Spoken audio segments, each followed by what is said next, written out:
How good do you feel about where you're at?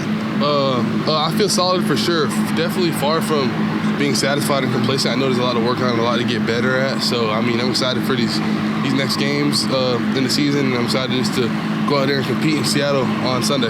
What level of frustration, if any, is there that the sack numbers have not been there yet? I mean, as an edge rusher, you always want to get the sacks.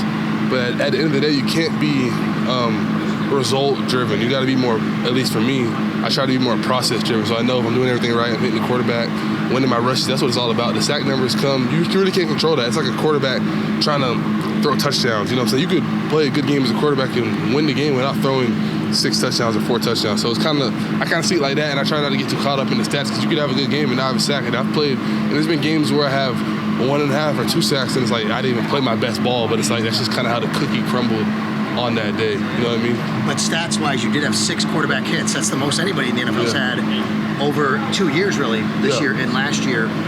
When that's happening, do you feel at least like you're affecting the play enough?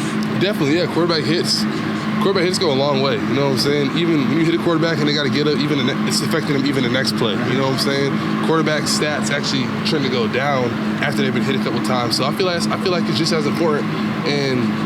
But at the end of the day, I feel like as long as I'm doing what I can do to affect the game and I know I'm putting my best foot forward, I'm cool with it. It seems like you've developed a move where if you get a straight arm on the inside shoulder of the tackle, you're through, and to be able to use your length and your strength in that way and to have confidence that this is something I can do all the time, how much of a benefit, and if I'm reading this right, tell me if I'm wrong too, if I'm reading this right, you're right. How much of a benefit is you to have, a move that you can go to over and over and know this is how I can win? Yeah, it's definitely a go-to whenever they kind of kick out too far, just being able to just be aggressive and not try to like pitter-pat with them and try to go outside and work moves. If they're getting back there and they're retreating, you got to be aggressive. We say if they're passive, you should be aggressive. So that's kind of my mindset with it, and it's definitely cool, and I'm gonna just keep on working on it. Geno leads the league in passing yards. What do you see from him and their offense? Really decisive, gets the ball out quick, and he's able to kind of hit whatever receiver anywhere in the field. He's a really good quarterback. So they got a good offense. Kenneth Walker runs hard,